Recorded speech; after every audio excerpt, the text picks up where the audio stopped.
Okay, perfect. Welcome again, everyone. Thank you for being interested in health and all policies and this funding opportunity that Get Healthy Utah is doing. I'm going to go ahead and share my screen. And the beginning, I'll kind of go through a PowerPoint presentation and do an intro to what health and all policies is, why we care about it, and then go into the specific funding opportunity, RFA, the pieces about that.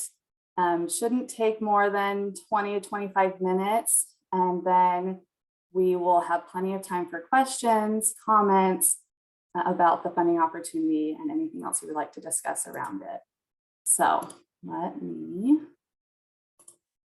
start. PowerPoint. Okay. Hey. So my name is Alysia Ducuara. I'm the executive director at Get Healthy Utah. And health and all policies has been something I've been learning about and I'm passionate about the last couple of years.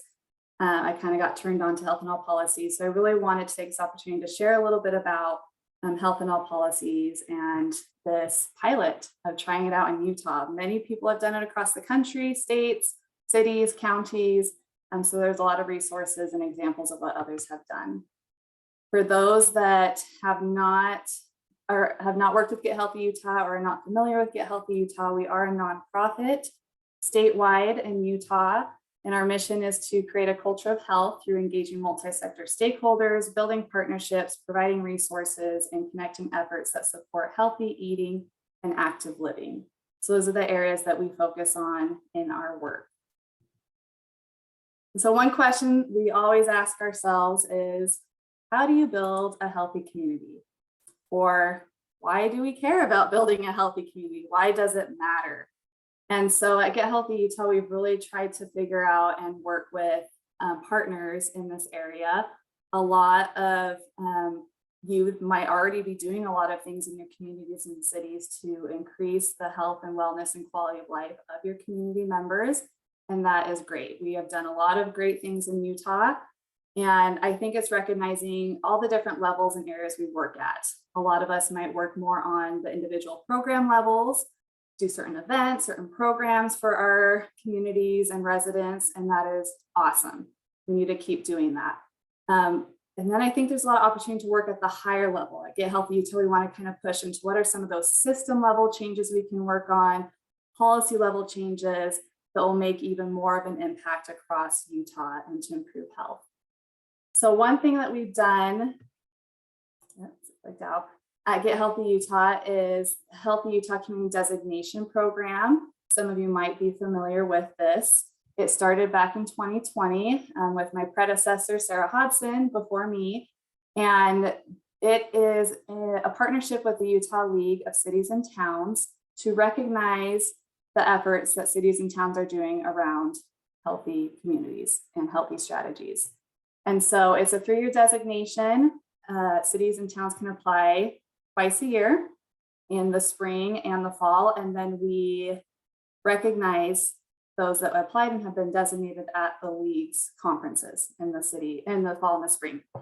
And so for this designation, a city or town must have a health coalition and have at least 6 strategies from 4 categories: collaboration, access to healthy food, active living, and mental health. So far, here's a list of cities and towns that already have this designation. And it's new. You know, we've only been doing this about 1.5 years. And so we hope this list will continue to grow. And if your city or community is not on the list, then you can apply by March 1st if you want to be considered for this next round. And then here's some pictures of what cities and communities have sent into us and of strategies they've worked on: trails, community garden, farmers markets, gun locks, lots of different strategies. You can go to our website and see a full list of the strategies that you can work on. And so we really want to build out this Healthy Utah Community Designation more. This was a great pilot. We're in our, like I said, our first 1.5 to 2 years of it. And we're hoping to even expand the designation, what strategies we can work on, and include some more policy high-level pieces, and then have some potential mini grant funding. We want to support the efforts of our cities and towns. And so this is kind of our first time that we're trying out a mini grant. So we'll see how this goes. But we really do hope that we can provide more opportunities like this in the future in different areas of healthy living and healthy eating. So again, why does it matter? Why do we care? We know that our cities and towns, the areas we live in, really do have an impact on our health. Where we live, where we work, where we play affects our everyday choices and what we have access to and the resources. And why does it matter? I think we have loved this partnership we've had with the league and with working with cities and towns. It's been awesome to see all of the work that has been done and all of the potential opportunities we have. Cities and towns have a role in the health and quality of life of residents. And we should care about this because we know that healthy community members and residents are more engaged, they're more productive, and they're able to contribute to the community. We also know that if we have a community that we are able to have access to trails and to parks and to healthy food choices, then our community members are even more connected to their communities. They're proud to be part of that community. They know that their community is taking care of them, and so that they're more connected. And we know that working on these strategies definitely does impact physical health. We want to prevent chronic conditions, diabetes, blood pressure, but it not only impacts physical health, it impacts mental health, it impacts emotional health, social connectedness. These are all things that I think all of us want to work towards to build out our healthy communities and improve quality of life. Tons of data we can look at when it comes to individual behaviors. At Get Healthy Utah, like I said, we focus on active living and healthy eating. And so some data points are adults in Utah, about 17% of us eat enough fruits and vegetables, but more than half of us are active. So that's good. We have tons of assets in Utah, I think, because of where we live. We really do focus on outdoor movement, trails, getting up in the mountains, and so really expanding upon that. Our teens and youth, young people, a little lower, only 2% get enough fruits and vegetables. And then our girls have lower rates of physical activity than boys do. And so again, there's opportunities. We do know that these are individual choices, but these individual behaviors are affected and impacted by the environments they're in, by the access they have. And so that's why we think this is so important for all of us to work in this area of how we can improve the environments and policies that can help influence our Utahns, our community members, to make those healthy choices. Zip code matters. We know that our zip code affects our health more than our genetic code. And social determinants of health is probably a term that many have heard before. So these are the root causes of how and why we have certain health outcomes and health disparities in our zip codes. And so again, it's really looking at like, where can we have that role and impact? What access do our community members have to food, to education, to housing? And we know there's a lot of areas that are hot topics right now. The pandemic has brought to light a lot of different issues. And so it's kind of taking the good, the bad, and the ugly from what we've learned in the pandemic and see how can we learn from this and how can we make an impact and improve in the future when we're working around the quality of life of Utah. So on the right-hand side, we have a graph of life expectancy and showing how it does, it's different across zip codes and small areas. This is specifically small areas. So I live in South Salt Lake. My life expectancy is 73 years. If I were to move a little more than 5 miles away to the foothill area, my life expectancy will increase by 10 years. And so getting down to the why. Why? Because I live in South Salt Lake is my life expectancy less than if I move across town. And again, it comes back down to environment matters, policy matters. So we know that our built environment, we spend maybe 30 minutes a year in the doctor's office and the rest of the time we're in where we live, work, and play. And that determines how healthy we are or unhealthy we are. So I know I've kind of talked about this already, but just a reminder that what are zoning policies? What are land use policies? What are safe routes policies? What infrastructure do we have in place in our environments that may protect and help us be more healthy or inhibit and deter us from being healthy? And then finally, policy matters. And this is what we're going to talk about today, health and health policy. Again, like I said, working at the individual level, programs and events is great, but what can we do at the higher system level? To create sustainable change, there must be policy, and policies help provide that framework to make us more healthy. Sometimes policy doesn't take health into account. And if you work in the public sector, we're so busy in our own areas. Often we are siloized and uncoordinated, and there's a lot of opportunity for us to work together. And so those are just two examples on here. What happens when a transportation agency is disconnected from the air quality agency or local health department? We know in Utah, air quality is a huge, huge issue that we're trying to work on. And we've started to implement different things, put things in place to make sure we're looking at the impact. What's the impact on emissions for this certain project? What's the impact on the environment for these different things that we put in place? So it's kind of similar to what we're already doing in that area, but then also asking, what impact is this going to have on the health of our communities? The other one is, what happens when park policy is disconnected from housing policy? You might build a beautiful, great park, but then is there access to that park? Where are people living? How are they going to get there? And so again, having more coordinated efforts as we build out and plan our cities and communities. So this new approach that a lot of others have done across the country is health and health policies. And that's defined as an integrated collaborative approach to improve the health of a community by considering the health, sustainability, and equity impacts of policies and actions made across sectors. So being more coordinated and taking health into account. There's a lot of different toolkits and resources around health and health policies. This is just one example of 5 steps to do health and health policies. So on this specific one, the first step is to convene, have a task force, a group, a coalition. Many cities and towns already have coalitions, so it might be just building it into that current coalition or starting a new task force to work on a health and health policies. And then it's having representation from every sector, every public agency, so that we are coordinated. And then engaging and envisioning what we're going to work on, what are the needs of our community and what are the policy needs and how can we improve. And then having a strategic plan in place and then following through with that, investing in change and tracking our progress. And these steps are kind of outlined in the activities that will be on this funding opportunity. So to give you a little more, what does this really look like?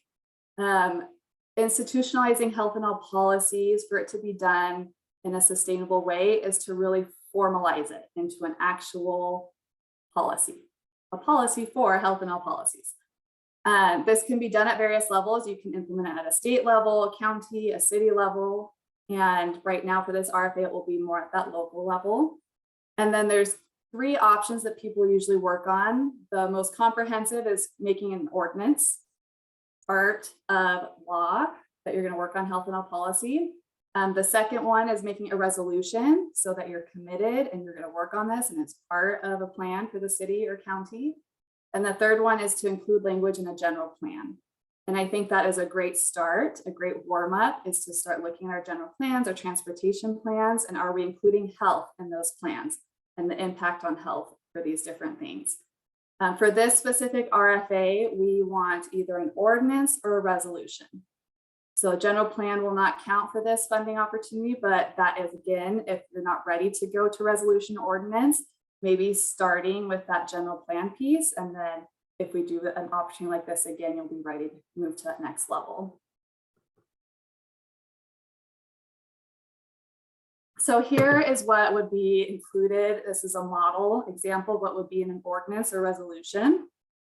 It would formally commit the city or county to using a health and health policies approach, provide a framework of key issues related to social determinants of health that you'll be working on, establishing that task force that's going to work on it and who's going to lead it out, and then developing a strategic plan to integrate health and health policies into the city or county decisions and operations. So again, like I said, these are kind of already built out in this RFA of what you would be working on. And really, I think an important piece of it is that coalition or that task force. One county that worked on health and all policies said the ordinance requires that we establish an interagency team that includes every government agency in order to learn from each other, share ideas, help to develop best practices, and then find some common areas of work across the county. When we implemented that team, we realized it was the only team in the county government that actually included every agency. And so again, making sure there's representation from every agency and if it's at the city level or the county level, so that work really can be done and coordinated, I think really makes health and all policies work. One final example I wanted to pull to kind of show you what does this really mean. Again, this is model language from one of the tools that we use about specifically the strategic plan piece of health and all policy. So this says, okay, we're going to do a strategic plan, and this is what it will include. It will include providing baseline assessment of health, demographic, and environmental data relevant to that city or community.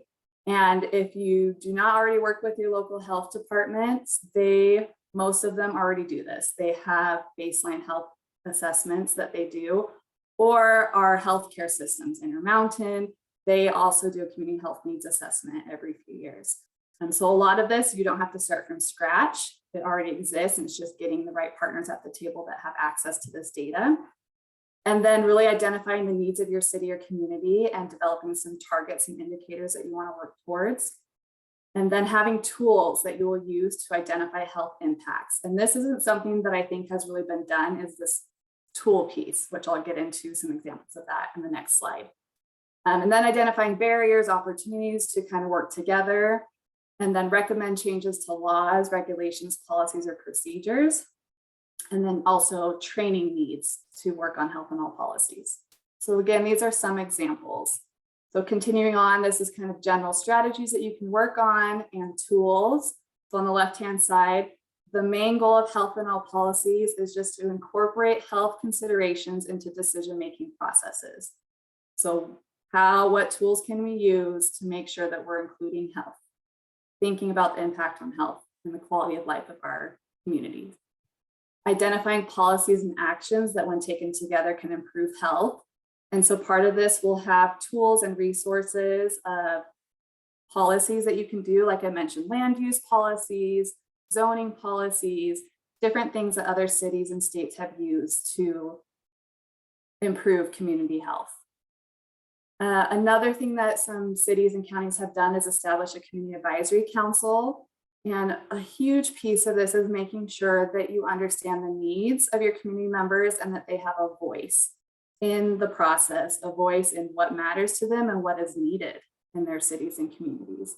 And so some people have done this through a community advisory council. And some cities might already have this. I know that some police departments already have this. So maybe, expanding that to other, health needs in general is a good example of what you could do with that piece.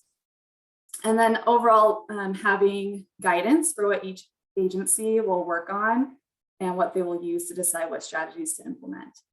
On the right-hand side is a list of tools that you can use for health and all policies that, okay, we're going to do this, but now how are we going to actually assess the impact on health? So there's already tools that exist. Health impact assessment is a specific tool you can use. Health impact checklist, health lens analysis, health notes. There's audit and observation tools. Like a walkability audit is something, for example, that you can look at. Racial equity impact assessments, and then other health equity tools. Equity is something that's really been brought to light as well. And so there's a lot of different tools and assessments you can use to analyze the budgets, our programs and policies, and if we're being equitable in what we're doing as well. This is one example of a decision support tool tree that one county used. I think this was in Florida, of how they would analyze and assess the health impact. So depending on how much time was available. So they had from 1 week would be like a health consultation all the way to if they had a huge project and enough notice, they did a comprehensive health impact assessment. So something that they use to kind of identify what tools they would use. Tons of examples, like I said, of other cities and counties that have done health and all policies. So these are links. I'll send out the slides after this presentation, and you can kind of click and explore what other cities and counties have done. And I really like this quote from one of the mayors that worked on this, said a healthy community is not just a feel-good thing, it impacts economic development and fiscal health. So truly when this is done right and really includes all partners and all agencies, we're all going to work together and realize that this really is supporting our common goals together. I think all of us want to make sure our communities, our cities, are places where people want to live, that we have economic growth, and that we're productive, engaged citizens, and have good quality of life. So this really just helps kind of move that forward and coordinate efforts.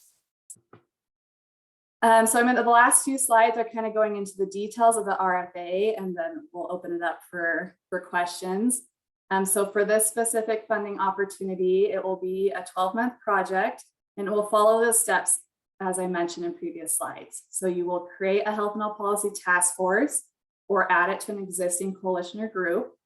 We will go through trainings on health and health policies, and Get Healthy Utah will help provide those trainings. We also have technical assistance from the Network of Public Health Law, and we're going to be meeting with them soon to see what support they can provide in this project.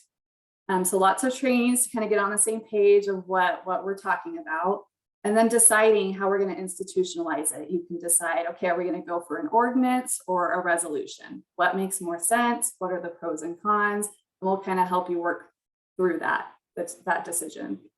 And then once you establish and institutionalize that approach, part of it is creating that strategic plan or that action plan of, okay, how are we going to actually do this now? We have our ordinance or resolution, we're going to work together. Here's the data, here's what we're going to work on, and kind of fill out that action plan.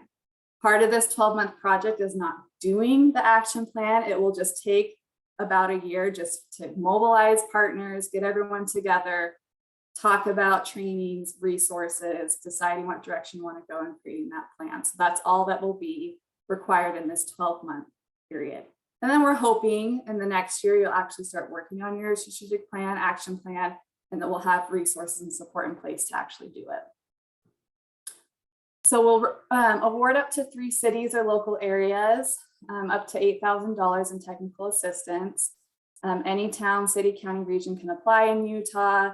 Again, we encourage to have collaborative efforts, wanting representation from every agency. So if you're kind of at that point where you're working together or close to working together, then this would be a great opportunity for you. Priority will be given to cities and towns that are designated a Healthy Utah Community.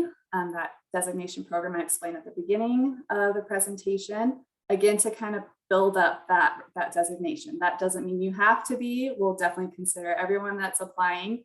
But if you're not already a Healthy Utah Community, we also encourage you to look at that as well. Any local agency can be the lead, who's going to kind of lead out this project, lead out the task force, but ideally it will be an agency that has those relationships and able to collaborate and coordinate with other agencies. The local government leadership must be aware of and approve the application. We do want buy-in from whether it's the mayor, the city council, the commissioner. So, because this is going to change maybe how your city is working and looking at policy and action. So we really want to make sure there's buy-in from the top. And then our local health departments, they are obviously work on health. They have a lot of wealth and data. And so part of this will be including your local health departments in this project and making sure that they are part of the process as well. And they will be a huge resource if you don't already work with your local health departments. The application is due February 25th. Again, this is a link and we'll send it out again as well so that you can apply. There's 2 different ways you can apply, just to make it easy for whatever's the best for you. We have the fillable PDF. You can just fill out the PDF and email it to me, or we have an actual Google form that you can fill out the Google form and answer the questions and submit it there. So 2 different options, doesn't matter either way that you want to do it. And so I will pause there, stop sharing for a second. Okay. So I know that was a lot of information that I just threw at you. So now I would love to open it up for questions, comments about what health and health policies is or specific to this RFA. Alicia, I have a question for you. Yes, Julia. So you mentioned that you're awarding 3 and it's due February 25th. What is the timeline then for you notifying those that receive this award? Yes, that's a great question. We hope to take just a week. So our goal is that everyone will submit by the 25th, and then by the following Friday, March 4th, we will let people know. That might change a few more days. We do have our internal board meeting at Get Healthy Utah on March 8th. So if needed, we might have to do final approval by the board. So I want to say March 8th by the latest, but our goal would be March 4th. All right. Other questions? Oh, there's a question in the chat. Did you talk about how to get a Healthy Utah Community designation? Yes, so that was at the beginning of the presentation. So I'll be sending out the slides and the recording, but you can go to our gethealthyutah.org website, and it kind of goes through the process. You can click on Healthy Utah Communities, and we have every 6 months you can apply, and the next deadline is March 1st. Okay. Matthew. Okay. Good. Thank you. Sorry about that, pulling double duty. At the MSC, we represent a lot of townships, metro townships, things of that nature. Are those types of organizations able to get a designation as well, or is that limited to cities? For the Healthy Utah Community designation? Yeah, so that's a great question. Again, this has been a newer designation, and we've had lots of opportunity to kind of look at it. So originally we had cities and towns, but that doesn't mean just cities and towns. We've already had some townships get the designation, like Magna and Kearns. We have a few people like Stansbury Incorporated pieces that are interested. So definitely everyone is welcome to apply. The goal of the Healthy Utah Community designation is to work at a local level. And so being part of county coalitions and everything is great, but then actually taking that work and doing strategies at the local level. So whether that is, city or town, township, incorporated area, whatever makes sense. We are having conversations with some areas down in San Juan, because we know they are kind of have very small pieces. So we're willing to work with this specific area. But ideally, we want some local efforts, local work being done. Does that answer your question? Okay. And we can talk more offline about certain areas as well. All right, let's see, there's more in the chat. Okay, is this the same program that Salt Lake County has, Healthy Living Program? So Salt Lake County, we love Salt Lake County Health Department, actually worked there before. So Salt Lake County is one of our biggest health departments. They have a lot of resources, a lot of staff working in healthy strategies. So the Healthy Living Program specifically has a lot of different grants working on a lot of the strategies related to healthy food access, active transportation, and things like that tied to state health department and federal grants. And then Salt Lake County also has Healthy Communities, which Julia Glade is part of. And Healthy Communities is separate from the Healthy Living Program. Healthy Communities does work with cities and communities on coalitions to work around certain health topics. So if you are part of Salt Lake County Healthy Communities, that coalition would count as if that coalition wants to work in health and all policies, then they can do it. If it doesn't fit, then they can kind of start their own task force as well. So similar things, and definitely a lot of overlap. The designation, if you're talking specifically to the designation, a healthy Salt Lake County Healthy Communities obviously can also apply for the statewide Healthy Utah designation. My goodness, lots of words. So does that make sense? Well, I'm not sure that it's totally clear, but okay. They are. So it sounds like Salt Lake County Healthy Community is a separate program from Healthy Utah Community. Yes. Right? They're two different programs. But if we were going to start one or the other, what are the advantages of one or the other, or you participate in both because they overlap? That is a great question. So I think at Get Healthy Utah, it's definitely providing opportunities and resources across the state to work on these strategies. And Salt Lake County definitely has more resources and staff to help, but like Get Healthy Utah, we can't go sit on coalitions everywhere. So Salt Lake County definitely has a little more support there. Julia can give her 2 cents on it, but ideally I would say you would do both. You would work with the Salt Lake County Healthy Communities, and hey, you're already doing the work, might as well get recognized with the state level thing and then have funding opportunities for both. That's what I would say. Julia is nodding her head, but if you want to add anything. No, I agree. Yeah.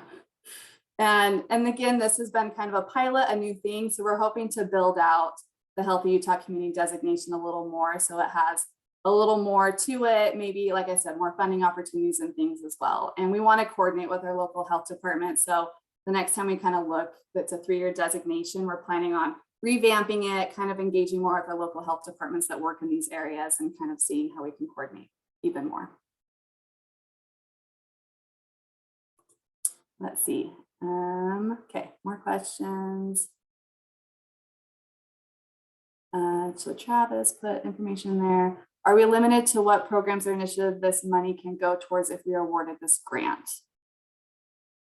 So again, so Health and All Policies is trying to make a change at that high system level. And so instead of just working on specific money towards programs or events here and there, it's trying to change the way that public government works. So whether it's the county or the city, trying to coordinate efforts and consider the health impact of any decisions, any policies, planning. That's the goal of this funding opportunity. And then it will trickle down into, okay, now as we're coordinating and working together and considering the impact of health, there might be specific initiatives or programs that will go towards that. But I think that's more down the line after figuring out this structure of how we're going to implement the Health and All policy process.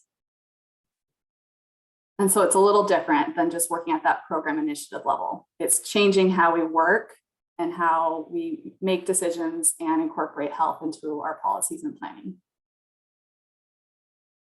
Follow-up questions on that question?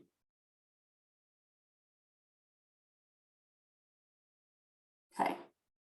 If you aren't awarded the grant this year, will there be another option in the future? I can't guarantee 100%. This will be kind of our pilot to try it out, see how it goes. But my hope is that we will continue to do mini grants, whether it's the same type of Health and All policy or other topics and areas in the future. So I definitely will say we want to keep doing some type of mini grants. Will it be Health and All policies again or something else? We'll see how this year goes and then go from there.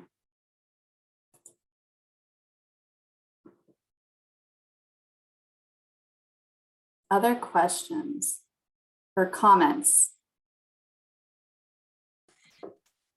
So I think the main question is, how would we get started? We have to organize a coalition first, bring people together, decide. I think I'm a little unclear on how to start and what it is you're looking for in the grant process. Okay, yeah, so step one will definitely be bringing a task force together or a coalition. So deciding if you already have an existing coalition, does the people on that coalition represent all the agencies, or you can invite a few others if they're missing, or do we need to start a different task force or coalition or group? This coalition or group will have representation from every agency in your city or county.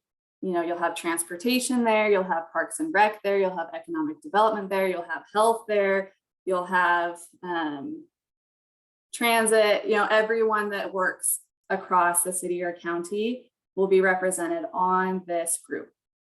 And then once you get everyone in, we'll do some training So Get Healthy Utah and who we're partnering with will help provide trainings. Again, getting everyone on the same page of what is health and health policies, why are we doing this, how do we do it? So we'll do some training pieces and then we'll provide resources. And then the next step is to decide, okay, how do we want to implement health and health policies? And so as I mentioned, the goal of this grant is, or this opportunity is to institutionalize considering the health impact on with any decision or policy we make. And so an ordinance or resolution will be the goal. So this group, your task force will decide, okay, let's craft and draft up our ordinance or our resolution that's going to outline these steps that we'll work on, and that will formalize and sustain this effort. We don't want just a quick one and done program. We do it once and then we never do it again. We want to change the way government works. We want to be more coordinated, more effective, more efficient. And so that's why we want to do an ordinance or resolution. So this group will decide, and with our help and technical assistance, we'll have model policies that you can use, kind of craft, add, take away what's going to work for your local area. And again, part of that ordinance will have the language around, we're going to have this group that's going to work on it. We're going to have a strategic plan. We're going to look at our data, and we're going to choose what tools we're going to use to make sure that we're considering the impact of health in all of the decisions we make. So that's when we'll kind of go through and look at the health impact assessment tool, the health checklist, different audit things that you can use, and you'll decide what makes the most sense for our city to include which tool when we're looking at processes and policies. And so that will be part of your planning. And then as you move forward, part of your strategic plan will be, are there other areas or areas we need to work on with policy changes, processes changes to work in a more coordinated way that will improve overall health. We'll be there the whole way. This is new. No one's done this in Utah. So this is definitely a pilot. We'll kind of maybe fail sometimes, like this didn't work, let's try this way. And so this is really for cities and communities that are already already working on healthy strategies and want to kind of pilot and try this new way of how can we really collaborate and work across sectors and include health at the table, include health in what we're doing. And I think we're already there in a lot of pieces, but it's really trying to get it all together and working on common goals around improving the quality of life of our community members.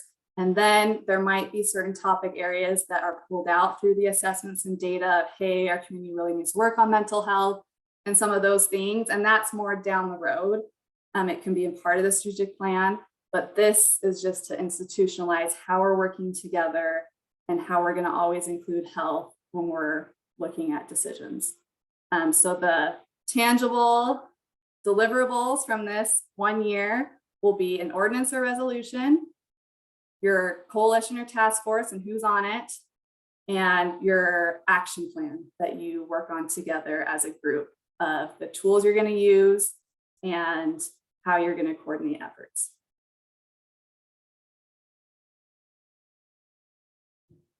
It's new. This is a new way to work. And so we'll kind of feel what's the best approach for Utah. Like I said, other cities and counties across the country have done this, and everyone's kind of had their own flair to what worked for them. So we definitely would see, what is your current situation? What are you working on right now in your city? How are you coordinating efforts? What are you doing when it comes to the health and wellness and quality of life?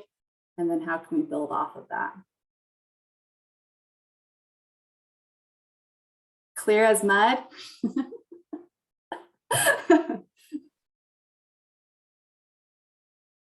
Alysia, Yes. what are some key components that you are, or that Get Healthy Utah is looking for in these applications?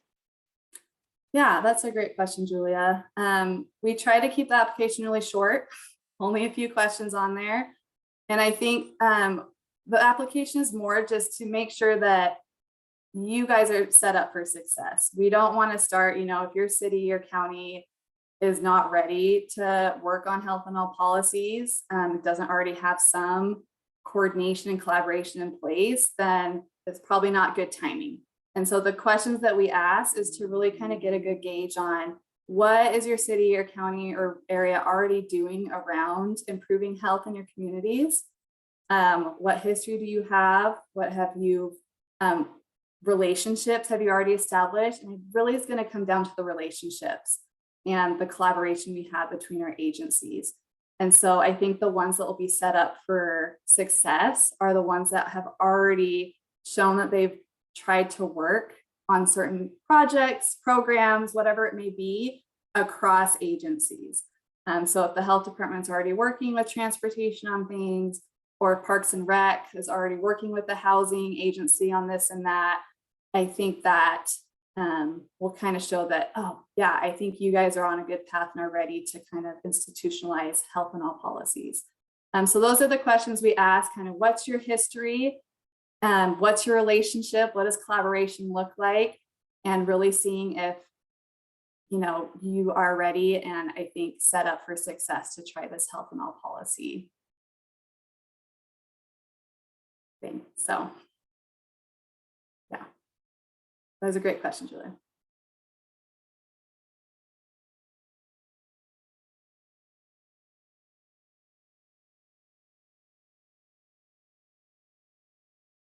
Any other questions? Let me see in the chat.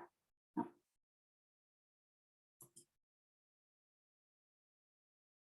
There was a great intro video on that application. I kind of stole a lot of images from it's Change Lab Solutions, has a lot of toolkits and resources around health and all policies. So if you're kind of seeing, you know, what's the pulse in your city or county, you can always send, it's like a 3-minute video that explains what health and all policies is and why we want to work in a more coordinated effort. And so you can use that video and send it to other agencies, other team members to kind of get a pulse if that's something that they would be interested in. Because it's really trying to get buy-in from all the different agencies you work with. Is there a link for the application and video? Yes. We'll send out the recording and with the link, but I can pull it up real quick as well and drop it in the chat.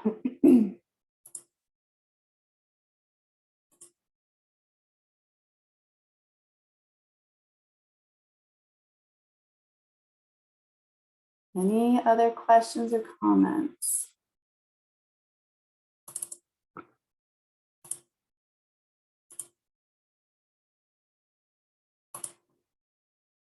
Okay, here's a link to the application. That's the PDF fillable version. So you would just download it and you can fill it out. On there is, on that first page, is also the link to the Google form if you prefer to submit the application through Google form. And then if you scroll down to the second page, there's an overview of, you know, why we want to try to implement and pilot health in all policies. And at the very bottom of the overview is the link to the video, and I will drop that link in as well. So it's a 3, I guess almost 4-minute video that kind of gives a good intro that you can use when talking about this with others.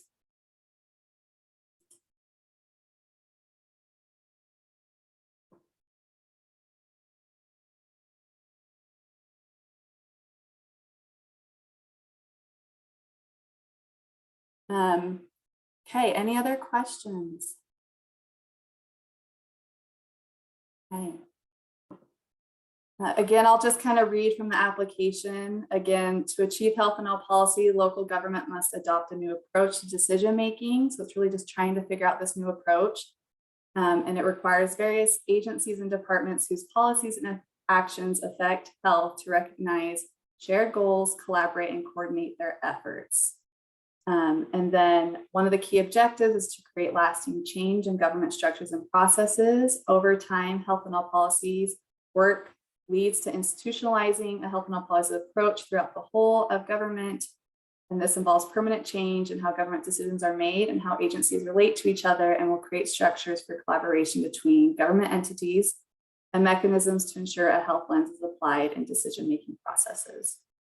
So again, this is at that process, that system level change. And so when we ask, you know, can we work on a certain program? I think that's down the road. And this is just really kind of improving the way that we coordinate and work together as agencies.